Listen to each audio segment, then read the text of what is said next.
सुभद्रा भौणी मान सहित इंटराक्शन है। ओडिशा सारा रे कोटिए रु ऊर्ध्व सुभद्रा भौणी मान पाखे 2टी किस्ती आमे पहुँचे सारीचे। आज इंटराक्शन रु जना पड़ा कि प्रकृत में ये 5-5 हजार टंका अनेकों जीवन में गोटे नुआ आशा नुआ स्वप्न नुआ समृद्धि आने विशेष सहायक होइचे।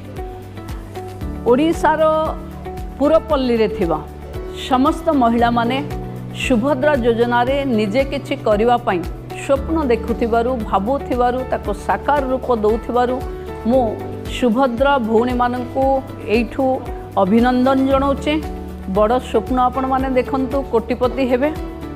जो माने लक्षपति बनी गले से माने कोटिपति हबार स्वप्न रखंतु एवं जो माने आरंभ कले न हारी लक्ष्य बड़ रखंतु। सरकार समय समय रे आपन को ट्रेनिंग प्रमोशन एवं आर्थिक सहायता दबो। सेथिर आपण माने निश्चिंत भावे आपण को परिवार को सुखरे रखि परिबे।